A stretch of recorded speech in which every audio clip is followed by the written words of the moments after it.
Bismillahirrahmanirrahim. Assalamualaikum warahmatullahi taala wabarakatuh. Alhamdulillahi qail wa mal hayatad dunya illa mata'ul ghurur. Asyhadu an la ilaha illallah wa asyhadu anna Muhammadan abduhu wa rasuluh. Wa nusalli wa nusallim ala sayidina wa habibina wa syafi'ina wa zuhrina wa maulana Muhammad. Qala rabbi shrah li sadri wa yassir li amri wahlul 'uqdatam min lisani yafqahu qawli. Allahumma faqihna fid din wa 'allimna ta'wil warzuqna fahman nabiyyin wa hifdzal mursalin wa ilhamal malaikatil muqarrabin ya arhamar rahimin. Wa qala an-nabi sallallahu alaihi wasallam man shoma ramadan summa atba'ahu sitta min syawal kana qasiya min dahr. Ayuhal muslimin wal muslimat ittaqullaha haqqa tuqatih wa la tamutunna illa wa antum muslimun. Yang diraikan pengurusi surau Al-Falah. Al-Falah. Falah ni makna dia kejayaan. Saf pimpinan surau, tuan-tuan imam, tuan-tuan Bilal siap noje surau. Saf pimpinan masyarakat setempat, tuan-tuan haji, ibu-ibu hajah, abang-abang, kakak-kakak, adik-adik, anak-anak yang dirahmati Allah Subhanahu wa taala, kita bersyukur kepada Allah. Malam ni merupakan malam yang ke-berapa Syawal? Malam yang kedua 20. Besok 20 Syawal. Kejap 20 Syawal. Sebab raya. Kalau puasa lama nak nunggu 20 pula. Sebab kita ni memang kaki makan. Bukan tuan-tuan ni yang cakap ni pun kaki makan. Kalau puasa lambat dia. Baru 5 hari puasa. Raya kejap tiba-tiba dah 20. Namun begitu ada lagi 10 hari pada yang belum buat puasa 6. Buatlah tuan-tuan. Mungkin inilah Syawal terakhir kita. Buat. Saya menyeru pada tuan-tuan buatlah puasa Syawal ataupun disebut puasa 6. Sempat lagi. Kalau besok 10 maknanya ada 10 hari lagi. Biasalah orang Melayu ni dia kalau puasa 30 hari tapi dia raya 32 hari kadang-kadang. Dah habis Syawal pun rumah terbuka lagi. Tak apalah kalau nak bersedekah. Sebab bersedekah tu di antara perkara yang paling mudah untuk dapat pahala. Kerana apa? Kerana bersedekah itu tidak memerlukan khusyuk macam semayang tak. Sedekah itu tidak memerlukan niat tak. Sedekah tu teragak nak bagi. Terutamanya kalau kita bersedekah pada orang yang tak kenal. Sedekah pada orang tak kenal lagi. Habis saja bagi kita lupa. Tu bagus. Bagus. Itu sebab dia sebut, Nabi sebut jangan bakhil. Al-bakhilu ba'idu minallah wa ba'idu minan nas wa ba'idu minal jannah wa qaribu ilan nar. Nabi sebut orang kedekut tu jauh pada Allah, jauh pada manusia, jauh pada syurga. Wa qaribu ilan nar, wa mana qarib? Dekat, rapat dengan neraka. Jadi kalau kita berjalan-jalan, katalah kita pergi Terengganu ke, tengok orang niaga, orang tua tu niaga petai, kita bagi duit RM10, petai harga RM3, lebih tu kita sedekah. Tu dia. Itu yang dinamakan sadaqah. Sadaqah. Jadi kita bersedekah gitu lagi mudah. Sebab apa? Kita balik je daripada Terengganu, balik saja Kuala Lumpur, kita dah tak ingat perempuan tu, kita dah tak kenal dah. Itu sebab kalau dia sebut fa'as-sadaqa wa akum minas salihin. Ya Allah, tangguhkanlah kematian aku sebab aku nak bersedekah. Bersedekah. Jadi raya ni tuan-tuan, pergilah. Dan saya selalu sebut raya ni di antara waktu paling baik kita menyambung silaturahmi. Silaturahim. Kalau ada adik-beradik bergaduh, kita bergaduh dengan sepupu kita, tak bertegur siapa. Siapa yang tak bertegur siapa lebih pada 3 hari berdosa. Hari keempat dia mula berdosa. Berapa tahun tak bertegur, tu dosa banyak masa. Tak bertegur. Tak berjumpa lain, tak bertegur. Innamal mu'minina ikhwan. Sesungguhnya di kalangan orang mukmin tu saudara, apatah lagi kerabat. Maknanya orang yang ada darah daging yang dekat. Kita ni semua sebenarnya sama je daripada Adam. Tapi bila dah sepupu dua pupu tu maknanya pertalian darah tu dekat. Raya ni pergilah minta maaf. Walaupun kita bukan orang yang bersalah, walaupun kita ni pangkat abang, tapi disebabkan raya, kita dah mengaji, kita dah belajar, tundukkan diri kita. Jangan kita rasa kita bagus, pergilah minta maaf. Kalau dia nak maaf, tak nak maaf, itu urusan dia. Gitu. Kalau tuan-tuan mengaji, sama juga macam orang tak mengaji, kerah hati, tak nak pergi minta maaf, tak nak bertegur siapa, tak guna mengaji. La yang tidak berguna, tidak bermanfaat tuan-tuan mengaji. Jadi raya ni pergilah minta maaf. Cuma raya ni tuan-tuan saya selalu pesan. Raya ni kena jagalah. Saya dah sebut dah, raya ni kebanyakannya bendanya sunat. Daripada pagi takbir, malam raya tu takbir sampailah 30 hari raya besok sunat. Ziarah sunat, bagi orang makan sunat. Cuma kalau kita bawa anak ataupun cucu yang hyperaktif, tu anak ataupun cucu yang memang lasak lah, tu jagalah. Jangan sampai pergi rumah orang buka peti sejuk, buat keluar mangga, tu kalau tengok pun rasa aku nak jentik budak macam tu. Masuk bilik orang buka aircon, budak ni jam dia lain. Jadi kita kena kawal. Lebih-lebih lagi pergi rumah orang beruang, bukan beruang, orang orang berduit. Almari dia 13,000, meja makan dia 14,000, tu kalau pecah nyaya. Bila cucu kita naik dekat tempat tangan tu, dia nak meloncat atas sofa kulit, sofa 20,000, 18,000. Masa nak terjun tu, masa nak turun tu, tuan rumah menelan helio. Takut sofa koyak. Jagalah, jaga adab kita pergi rumah orang. Gitu. Dan lagi satu bab mercun. Dah berumur gini, masanya kita negur lah. Takkan tetua gini main mercun. Ada main mercun. Kalau tetua gini main mercun, ikatkan mercun tu kat tepi telinga dia. Tuan-tuan, dunia ni berpusing tuan-tuan. Dunia ni berpusing. Dulu kita masa budak, kita main motor, kita long wheelie, orang marah. Besok kita dah tua, kita pula marah budak-budak nak wheelie. Dulu pun kaki wheelie kak ni tuan imam ni. Entah wheelie dah tidak. Sekarang ni kita bila dah jadi orang tua, kita sedar, kita mengaji, maknanya kita jadi orang yang menegur. Fazakir inna fa'ati zikra. Itu guna dia. Kita dah jadi orang tua, janggut dah putih, dah ada cucu, tegurlah budak-budak main mercun. Main mercun ni tak ada yang halalnya. Ulama cakap yang disebut harus ataupun makro yang main berapi tu, budak-budak memeriahkan suasana je.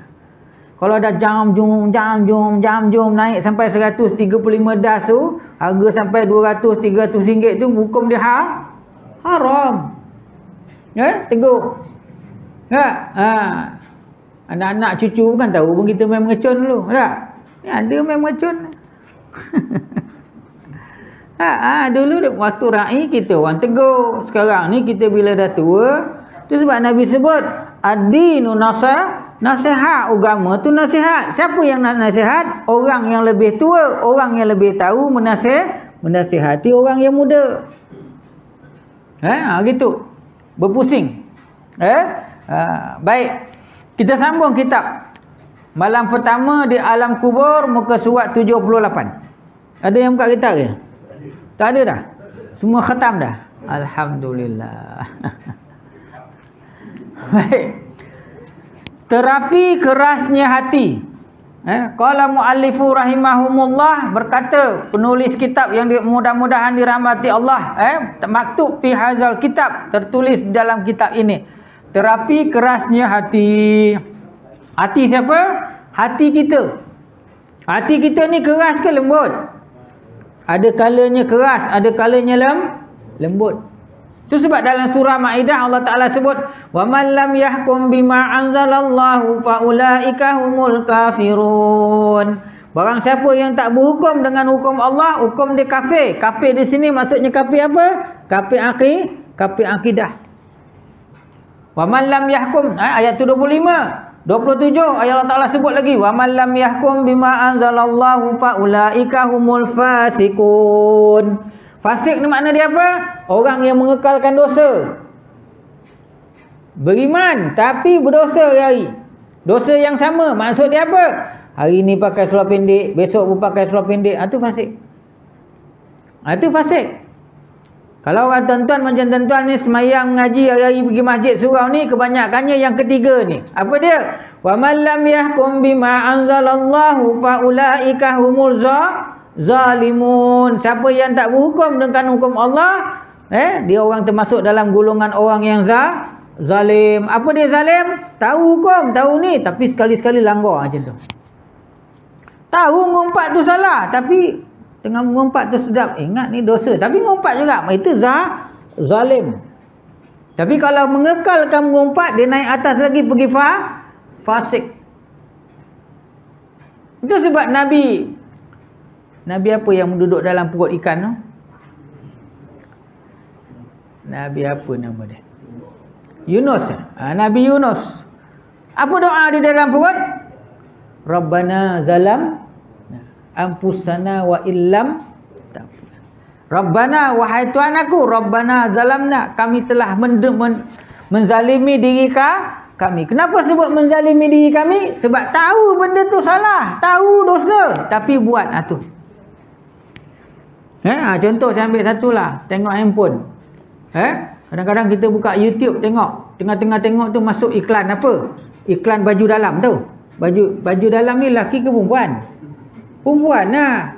Bila iklan baju dalam, seluar dalam, waktu pertama tengok tu kalau kita cepat-cepat keluar tak berdosa. Tapi tengok ke tukar ke tak tukar ke? Kalau tukar baguslah.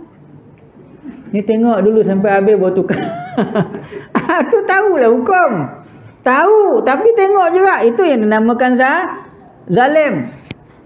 Kan ulama sebut dalam usul fiqh, dia sebut pandangan kali pertama itu diampunkan Allah. Tapi kalau tak bergalih-galih mata tengok sampai hilang tu hukum dia haram. Tu. Baik.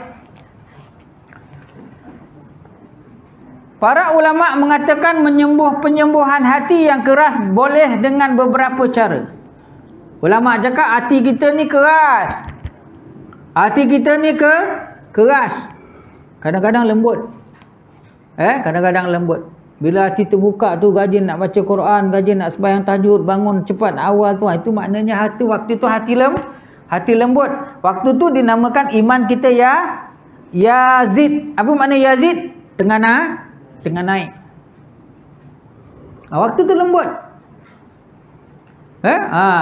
Tiba-tiba bangun awal, sembahyang tahajud, ambil Quran, baca, lepas tu zikir, lepas tu tunggu subuh. Sebelum masuk awal lagi, sebelum masuk subuh lagi, bacalah zikir-zikir, buatlah sembahyang lain tu. Maknanya waktu tu iman tengah yazid. Yazid. Di awal-awal bulan puasa lepas raya ni, mula-mula ni yazid. Ujung-ujung besok dia mula menurun. Gitu. Jadi para ulama mengatakan penyembuhan hati yang keras itu boleh dilakukan dengan beberapa cara. Ada beberapa perkara nak lembutkan hati. Hati ni susah tuan-tuan nak lembut. Ala wa inna fil jasadi mudghah. Ala wa iyal qalbu. Hati ni susah. Kadang-kadang kita ada anak seorang yang degil tu, Allah. Tu dugaan pada kita. Degil sungguh, depan kita dia okey, belakang kita dia tak okey, pergi selama dia tu. Tu. Tadi pergi hantar sekolah, pukul 10 kan cikgu telefon, anak encik tak datang sekolah. Wah, hantar depan pagar tu. Tu. Berapa hari tak datang, dah 10 hari. Tapi selama ni 10 hari aku hantar bagi duit, dia gimana tak tahu. Ada tak? Ada berlaku tak? Berlaku. Itu maknanya hati keras. Hati keras. Hati yang keras macam tu bukan pada anak aja, tengok kita dulu macam mana. Kalau kita pun dulu keras juga, tu mana tu yang orang tua cakap, nasi lauk kuah tidak tumpah ke tempat lain. Mana tumpahnya kuah kalau tidak kena nasi. Kita pun ada buat salah dulu. Pertama, membaca Al-Quran dan zikrullah. Baca Al-Quran, ulama sebut. Nak lembutkan hati ni, baca Quran. Ala bizikrillah tatma'innal qulub. Dengan berzikir, mengingat Allah itu melembutkan hati. Zikrullah tu tak semestinya baca Quran. Subhanallah, subhanallah. Zikr, makna apa? Mana zikir? Ingat. Zikrullah maknanya mengingati Allah. Membaca Al-Quran dan zikrullah. Sebab tuan-tuan, saya selalu sebut, kita ni alhamdulillah lah. Ada waktunya, bila dah tua ni Allah Ta'ala bagi kita waktu beribadah berjemaah. Ada waktunya kita rajin baca Quran. Ada waktunya kita, ya Allah, terima kasihlah Engkau bagi aku berzikir, duduk kuliah. Bukan semua orang dapat. Bukan semua orang dapat. Terutamanya sembahyang subuh berjemaah. Bukan semua orang dapat. Tadi maghrib tu sampai ke tiang tu orang jemaah. Jemaah lelaki. Subuh besok saya garanti tak sampai ke tiang. Hanya orang-orang yang terpilih aja yang Allah Ta'ala bagi kekuatan datang sembahyang subuh berjemaah. Sebab duduk-duduk kadang-kadang fikir, ya Allah terima kasih lah, ya Allah dah tua-tua ni Kau bagi aku sedar dengar kuliah, dengar ceramah, semayang malam, dapat zikir, dapat baca Quran sikit, tak banyak sikitnya, jadilah untuk amalan aku bawa kepada akhirat.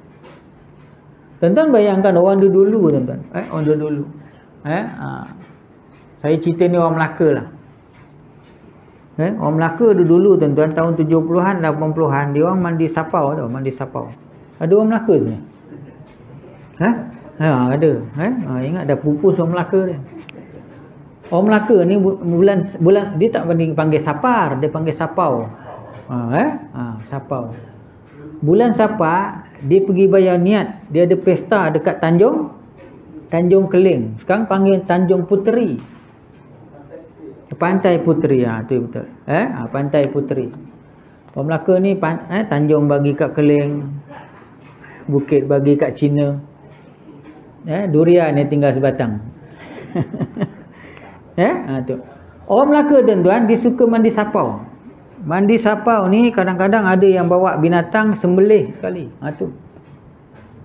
Benda-benda yang boleh membawa kepada syirik. Lepas tu dia ada pertandingan kereta lembu. Tanya orang lama tahu. Saya masa tu kecil lagi. Waktu tu, zaman tu tuan-tuan, orang perempuan tak ramai pakai tudung. Yang pakai tudung ni sikit lah. Orang pakai tudung ni rasa macam pelik. Tak pakai tudung tu biasa. Perempuan-perempuan ni biasa pakai baju jarang-jarang ni, tutup kat sini je, gelap. Dia pakai baju kebaya ke apa kan, gitu. Dia ada joget lambak. Malam joget lambak, siangnya pertandingan kereta lembu berhias. Dan ada waktu-waktu tertentunya dia orang bawa kambing naik bot pergi ke Pulau Besau. Tu. Orang Melaka tu Pulau Besau, Belengkau, atas Pagau, Ulau. Lahabau. Orang Melaka. Sungguh. Ada satu pigi dekat tengah-tengah jalan tu seluk. Percaya dia orang. Kalau seluk dapat duit lah. Tapi saya seluk 3-4 kali tak ada. Saya seluk tak dapat. Saya masukkan pelepah kelapa. Dia cakap, kau jangan main, besok kau hilang tangan. Tak mana sampai hari ni ada tangan. Sungguh tuan-tuan, orang dulu. Bukan apa, kita kesian orang dulu tidak macam kita. Hari ni tuan-tuan kalau nak agama, hari-hari pergi surau, pergi masjid, insya-Allah ada kuliah boleh belajar. Orang dulu tidak ada pilihan macam ni tuan-tuan. Apa yang datang tu je lah. Sampai sekarang ni kalau kampung-kampung yang terpencil Melaka tu kadang-kadang sembahyang subuh 2 orang je, 3 orang. Panggillah ustaz ceramah, yang dengar 2 orang. Yang kuliah ustaz. Seorang tu balik ada hal, seorang tu pergi Jamban, ustaz cakap seorang. Sungguh, pergilah kampung pendalaman. Tuan-tuan untung duduk Lembah Kelang, sungguh. Tak saya balik kampung tengok ada kuliah tak ada kuliah. Jarang ada kuliah dan dia orang tak sampai pengajian macam tuan-tuan dapat ni, ada hari ni belajar tauhid, hari ni besok belajar fiqh, hari ni besok belajar tasawuf. Alhamdulillah. Kita bersyukur banyak-banyak, berterima kasih kepada ustaz-ustaz dulu. Ismail Kamus, Harun Din, Hasan Ali. Ini di antara orang lah, ramai lagi lah yang bercerita tentang aurat. Alhamdulillah, hari ni tuan-tuan tengok perempuan yang ramai ada, lebih banyak yang pakai tudung daripada yang tak pakai tudung. Agama hari ni nak dengan tak nak. Dalam TV agama memang banyak lagi. Sama ada nak tengok, nak belajar, tak nak tu. Itu yang disebutkan dalam hati tadi. Kalau hati tu lembut, hati tu nak kepada agama. Malam dia ada ronggeng lagi. Bertandak dia panggil. Orang Melaka gelak. Ya, dia bertandak dulu mula-mula tu dekat rumah belah depan sekali tu, dia sanggup cari buluh alas dengan papan tegak supaya jangan goboh, berjoget atas rumah mula-mula. Betul tak? Tu dia panggil bertandak. Bila berlaku 3 kali 4 kali roboh rumah tu, baru dia berjoget kat bawah. Tu panggil cak kuncak. Sungguh. Kenapa panggil nama cak kuncak? Kalau tuan-tuan dengar malam-malam dulu tuan-tuan kat Melaka ni, kalau pendalaman ni bas masuk pukul 7 pagi, 2 petang, pukul 5 petang tu ya. Malam boleh tidur atas jalan raya tu. Kalau sekarang tidur jangan pasal. Ke bawah pergi. Sungguh. Kalau tutup lampu malam, dengar bunyi daripada jauh tu, masa tu TV tak banyak. Tuan-tuan nak tengok TV kena bayar. TV hitam putih tu yang ada pintu tu. Bukan semua rumah ada TV, bukan semua rumah ada radio. Bunyi-bunyi cak kuncak, cak kuncak. Tu panggil cak kuncak. Tu. Jadi syukur kita, tapi kita doalah sama-sama, mudah-mudahan Allah Ta'ala ampunkan orang-orang yang dahulu yang tidak tahu, yang dalam hidup dalam kejahilan. Bukan orang lain, mungkin bapa saudara kita, mak saudara kita, ahli keluarga kita, sepupu kita. Tapi nak buat macam mana? Dia duduk di zaman yang macam tu. Sehingga kan waktu tu tuan-tuan, kalau ada perempuan yang tutup mata tu, dipanggil apa? Hantu kom-kom. Sungguh. Tu. Jadi syukur alhamdulillah lah perkembangan Islam di Malaysia, alhamdulillah. Tempat tuan-tuan pun sebulan mungkin paling tidak pun 15 kali 10 kali ada pengajian. Tu alhamdulillah. Mudah-mudahan kekal lah aman damai dan dapat kita beribadah, doa lah sama-sama. Ya Allah, ya Tuhanku, kau kekalkanlah aku dapat beribadah dalam suasana yang makmur sampailah hari kau jemput aku masih lagi diberi kesihatan dan dapat beribadah. Amin ya rabbal alamin. Sungguh tuan-tuan, itu satu kelebihan. Dulu tak ada gini. Baik, firman Allah Subhanahu wa taala, innamal mu'minuna allazina idza zukirullahi wajilat qulubuhum wa idza suliyat alaihim ayatuhu zadatuhum imana wa ala rabbihim yatawakkalun. Sesungguhnya orang-orang beriman itu adalah mereka yang apabila disebut nama Allah, gementarlah hati mereka, dan apabila dibacakan kepada mereka ayat-ayatnya, bertambah iman mereka kerananya, dan kepada Tuhanlah mereka bertawakal. Ini cerita takutkan Allah. Takutkan Allah. Dengar nama Allah, takut. Siapa dia? Terutamanya para nabi, para rasul. Sebut nama Allah, takut. Sebab tuan-tuan tengok kalau sirah Nabi Adam alaihissalam. Sayyidina Adam. Boleh tak panggil Sayyidina? Bolehlah, dia nabi dan rasul. Ababul Basar dipanggil, bapa manusia. Nabi Adam tuan-tuan ketika di dalam syurga, apa yang menyebabkan di antara benda yang Nabi Adam terpengaruh, termakan cakap syaitan? Sebab syaitan masa itu bersumpah dengan nama Allah. Demi Allah, gitu. Demi Allah, kalau kau makan buah ni, engkau akan lagi tambah baik dan akan kekal dalam syurga. Itu yang disebut. Adakah Nabi Adam berdosa? Tak. Sebab kita Ahlussunnah wal Jamaah mengiktikadkan bahawa Nabi dan Rasul itu terhindar daripada dosa. Dia ada sifat maksum. Kalau berdosanya dia pun bukannya berdosa sebagaimana kita berdosa. Disebabkan sirah itulah maka kita dapat berjumpa malam ini di dalam dunia.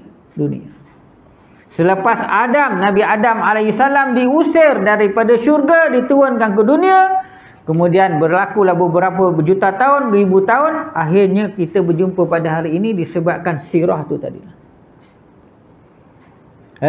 Tu. Sebab apa? Demi Allah.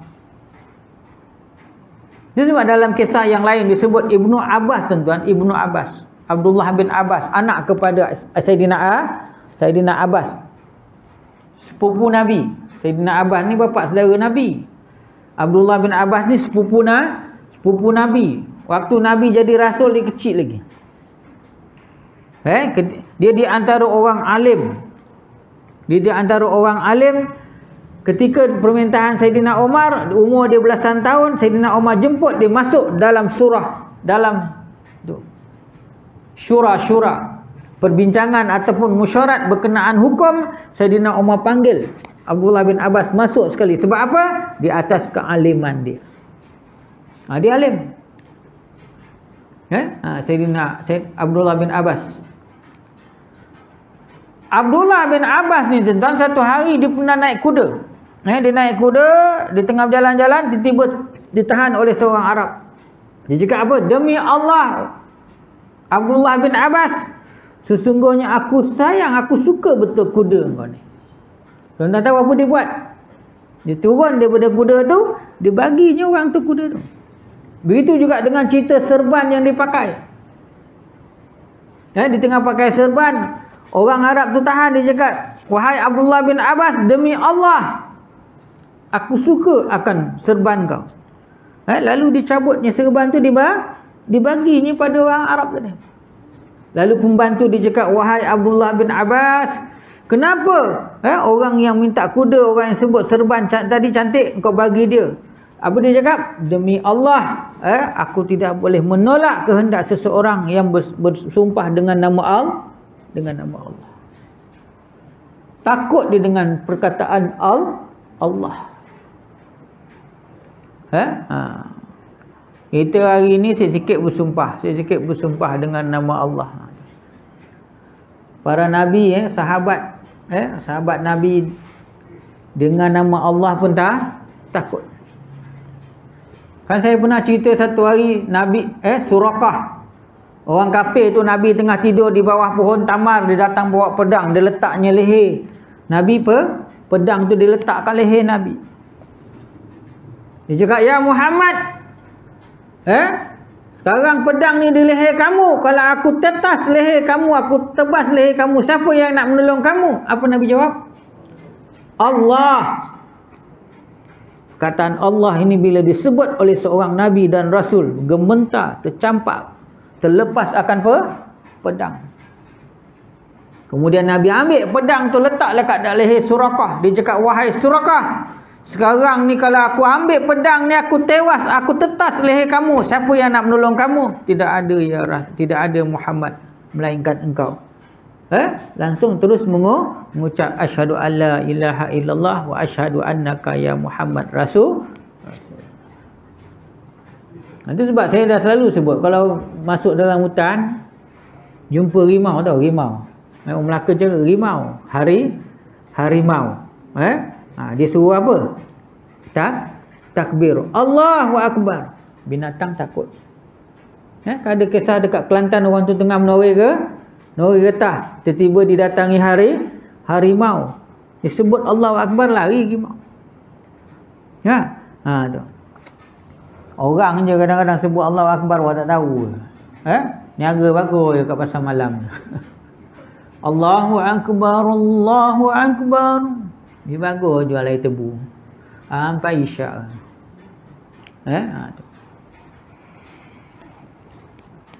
Dan ayat yang kedua, tuan-tuan. Hai manusia, sesungguhnya telah datang kepadamu pelajaran daripada Tuhanmu dan penyembuh bagi penyakit-penyakit yang ada dalam dada dan petunjuk serta rahmat bagi orang-orang yang beriman. Maknanya sakit-sakit ni pun kalau nak sembuh, mintalah dengan Allah, berserah, ingatkan Allah. Kan disebut sakit itu sama ada kifarah ataupun musibah. Tak, kita marah sakit, sebenarnya sakit tu elok. Sakit tu elok. Mungkin ianya merupakan kifarah atas kesalahan kita yang lepas. Kan Nabi sebut dawu mardakum bisadaqah, sembuhkanlah penyakit kamu dengan bersedekah. Nak kaya pun Nabi suruh bersedekah, nak sembuh penyakit pun Nabi suruh bersedekah. Tak semestinya banyak, tuan-tuan. Tak semestinya banyak. Kalau banyak modal, banyaklah bersedekah. Kalau sedikit, sedikitlah. Yang pentingnya ada. Gitu. Ada. Dan ayat yang ketiga dia sebut, kami turunkan Al-Quran, sesuatu yang menjadi penawar dan rahmat bagi orang-orang yang beriman. Dan Al-Quran itu tidaklah menambah kepada orang-orang yang zalim lagi selain kerugian. Maknanya ayat Quran itu adalah penawar. Ma huwa syifa. Itu sebab yang kita kadang-kadang kita minta orang alim baca doa hembuskan kepada air supaya jadi penyembuh. Boleh tak? Boleh. Boleh, ikhtiar. Air itu di antara alat. Alat. Begitu juga dengan air kelapa dan sebarang air lah. Allah Azza wa Jalla memberitahu kita bahawa ubat mujarab yang mampu menyembuhkan hati yang keras adalah zikrullah. Sebut sini, ubat yang paling baik untuk hati yang keras ialah zikrullah. Zikrullah.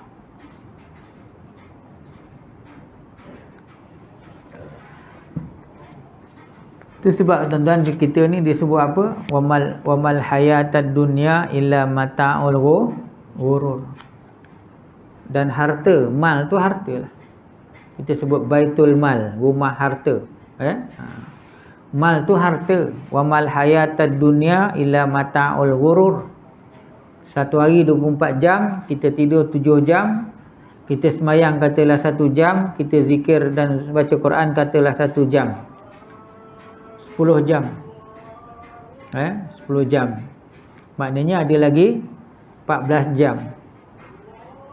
Banyak dekat akhirat ke banyak untuk dunia? Sebab ulama sebut nak tengok Allah Ta'ala sayang ke tak sayang kita, tengok perkara apa yang Allah Ta'ala sibukkan kita. Kalau banyak sibuk untuk dunia, maknanya kuranglah. Tapi kalau Allah Ta'ala sibukkan kita untuk akhirat dan untuk pahala dan untuk ganjaran yang membawa dekat kepada Allah, itu menandakan Allah Ta'ala Tuan-tuan duduk kuliah ni berapa minit je? 35 minit. Semayang katalah satu hari 1 jam lah. Yang lebihnya kalau tak isi dengan akhirat, maknanya kita isi dengan dunia. Sibuk nak cari rumah besar, sibuk nak cari kereta besar, sibuk nak cari pendapatan besar, sibuk nak kumpul duit banyak-banyak. Tapi akhirnya benda yang kita sibuk cari tadi itu kita bawa ke kita tinggalkan. Kita tinggalkan. Itu yang disebut mata'ul ghurur, pasu belaka. Pasu belaka. Cari. Kadang-kadang duit sampai berpuluh-puluh juta, akhirnya tinggalkan. Saya tuan-tuan nak satu hari raya, tempat saya ada orang meninggal satu hari raya. Satu hari raya. 8 hari raya pun ada orang meninggal. Ayat baru ni pun ada orang meninggal. Kalau kita fikir cara logik, alah nak raya. Tapi bila masa mati itu datang, Allah Ta'ala tak peduli lah. Raya ke apa ke, Allah Ta'ala ambil. Allah Ta'ala ambil. Kalau kita ikut fikiran, apa salahnya 3-4 hari raya ke meninggal dah. Ada orang tengah buat rumah lagi 2-3 hari nak siap, meninggal juga. Ada orang tengah tunggu cucu pertama, lagi 1-2 hari nak salin, meninggal juga. Maknanya bila sampai waktunya Allah Ta'ala jemput, sebab kita ni selalunya bila sampai waktu Allah Ta'ala jemput, bila dah jemput, yang disebutkan Yaumul Hasar, apa dia? Kita menyesal. Menyesal, ya Allah, kenapalah aku sedekah sikit sangat dulu, kenapalah sembahyang sunat aku dulu sikit sangat, kenapalah puasa sunat aku sedikit sangat, kenapalah sembahyang fardu aku dulu tergesa-gesa, kenapalah puasa aku dulu tak aku amalkan macam orang lain berpuasa. Tapi waktu tu dah terlambat. Dah terlambat. Bentuknya yang paling utama adalah membaca Al-Quran. Dengan cara itulah hati menjadi hidup. Hati yang sedikit pun tak pernah membaca Al-Quran adalah hati yang akan dilacak-lacak, diacak-acak oleh syaitan. Hati yang tertutup dan terhalang daripada rahmat Allah Subhanahu Wa Ta'ala. Penulis ni cakap, orang yang tak manak baca Al-Quran langsung adalah hati yang akan diacak-acak oleh syaitan. Hati yang mudah dipengaruhi oleh syaitan. Banyak kala baca Quran dan banyak kala zikrullah. Hati yang tertutup dan terhalang daripada rahmat Allah Subhanahu Wa Ta'ala. Itu yang pertama. Maknanya terapi bagi hati yang keras ialah pertamanya membaca Al-Quran dan zikrullah. Saya tengok pada surau-surau, masjid-masjid, bila bulan puasa ada orang rajin nak datang tadarus, janganlah bagi 10-20 ringgit. Bagi lebih sikit. Bukan semua orang rajin nak tadarus, sungguh. Pengurusi tu utamanya. Bukan surau sini lah, terbulanglah ke modal. Tapi bukan semua orang lepas isyak tu boleh duduk baca Quran sampai setengah jam. Orang dah balik rumah, kita baca Quran lagi kat surau. Kalau kita bagi ganjaran lebih sikit pun tak apa. Itu termasuk dalam perkara-perkara yang mengimarahkan masjid dan surau. Boleh pakai duit surau kalau ada duit. Tu. Untuk imam-imam tarawih boleh. Itu pun termasuk dalam mengimarahkan masjid dan surau. Bagi lebih sikitlah. Ini tidak tahu kain plekat. Perempuan bagi kain batik. Tunggu, bukan kat sini. Sini sama ke? Tak payah bagi kain plekat, kain batik. Bagi duit dia 100 orang. Jadi tahun depan saya, tuan-tuan, tempat saya bagi 100 daripada tahun lepas. Sebelumnya pun makin lama makin naik. Mula 20 lebih orang je. Tahun ni dah 56 orang tadarus. Tak apalah, setahun sekali. Ini baca Quran nak duit ni lantak dia lah. Jadi dia mengimarahkan surau dan masjid. Kita mendidik gitu je. Itu yang boleh. Kalau orang yang memang kaki baca Quran, tuan-tuan, tak payah duit pun kat rumah dia baca hari-hari. Tapi sebagai kita seorang surau, orang masjid ni, kalau nak menggalakkan malam tadarus tu memang di antara malam baca malam Ramadan tu memang di antara malam tadarus yang kita dah selalu buat. Bagi lebih sikit biar dia orang bagi dia datang. Dan AJK masjid terlanjur saya sebut ni, AJK masjid surau, jaga-jagalah. Banyak orang dia ambil kesempatan kat surau masjid. Sungguh, ustaz sain dia. Ustaz tak payah keluar duit, ustaz sain ni. Berapa harga? Tak ada tak payah tanya. Harga tak payah sebut. Ustaz sain ni. Nak buat tile, nak buat apa. Peruntukan daripada mana? Masjid daerah. Berapa ribu? Tu ustaz tak usah tanya. Ustaz dapat free. Kena tanya. Kalau harga tak munasabah, kita sain, kita pun terbabit. Ada orang daripada jabatan MBPJ datang. Ustaz nak saya cat keliling pagau ni. pagar surau ni nak berapa ribu? Ribu ustaz tu saya tanya, ustaz sain dia. Ustaz sain dia. Jumlah berapa ribu? Tu saya tanya. Ustaz tak payah keluar duit. Memang.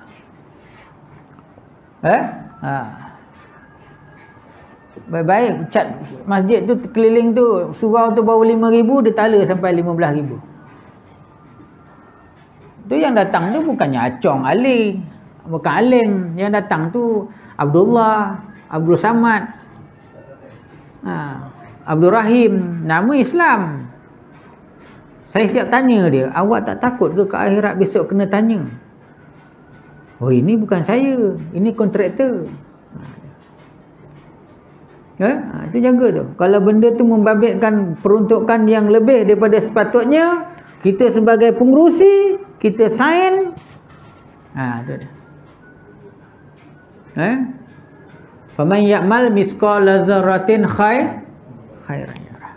Mana amal walaupun sebesar zarah, keburukan dia Allah Taala akan tunjuk dan Allah Taala akan balas. Anda bayangkan cat surau cat pagar tu baru 5,000 je. Kadang-kadang dituntut sampai 10,000, 12,000. 5,000 tu dah masuk keuntungan. Harga biasa, tapi disebabkan peruntukan daripada tu, jaga-jagalah pengerusi surau, nazim masjid. Sebab setiap amalan kita ditanya. Soalan tentang anak bini pun terkangkang-kangkang nak jawab besok, ini kan pula hal surau masjid. Gitu. Baik, sekadar tu je tuan-tuan. Subhanallah bihamdi. Malam raya ni tak boleh lama-lama. Subhanallah bihamdi, subhanakallahumma wa bihamdika, asyhadu an la ilaha illa anta, astaghfiruka wa atubu ilaik. Wal as innal insana lafi khusr illa allazina amanu wa amilus solihat wa tawasaw bil haqq wa tawasaw bis sabr. Wallahu ta'ala alam. Al-Fatihah. A'udzubillahi minasyaitonir. Bismillahirrahmanirrahim. Alhamdulillah. Ar-Rahmanir-Rahim, Maliki Yaumiddin. Iyyaka na'budu wa iyyaka nasta'in. Ihdinas siratal mustaqim. Siratal ladzina an'amta 'alaihim ghairil maghdubi 'alaihim waladdallin. Amin. A'udzubillahi minasyaitonir rajim. Bismillahirrahmanirrahim. Alhamdulillahirabbil alamin. Allahumma shalli ala sayidina Muhammadin fil awwalin wal akhirin wa sallim radhiyallahu tabaraka wa ta'ala an kulli ashabi Rasulillah ajma'in. Ya Allah, Ya Rahman, Ya Rahim, Engkau-lah yang mengatur segala-galanya, Ya Allah. Engkau tahu akan kesilapan kami, Ya Allah. Engkau tahu akan dosa-dosa dan aib-aib kami, Ya Allah. Ampunkanlah dosa kami, Ya Allah. Ampunkanlah dosa kedua ibu bapa kami, Ya Allah. Ampunkanlah dosa pasangan kami, Ya Allah. Ampunkanlah dosa kedua ibu bapa mertua kami, Ya Allah. Dan Kau ampunkanlah dosa seluruh muslimin muslimat, sama ada yang hidup, lebih-lebih lagi yang telah berada di kubur, Ya Allah.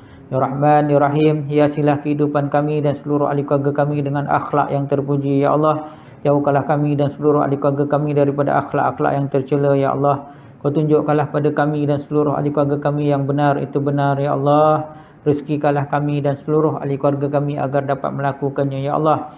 Kau tunjukkanlah pada kami dan seluruh ahli keluarga kami yang salah itu salah, Ya Allah. Berilah kami dan seluruh ahli keluarga kami kekuatan untuk meninggalkannya, Ya Allah. Ya Rahman, Ya Rahim, hidup dan matikanlah kami dalam keadaan beriman kepadamu, Ya Allah. Dalam keadaan yang Kau redha, Ya Allah. Akhirilah kalimah kami dan seluruh ahli keluarga kami dengan kalimah syahadahmu la ilaha illallah Muhammadur Rasulullah.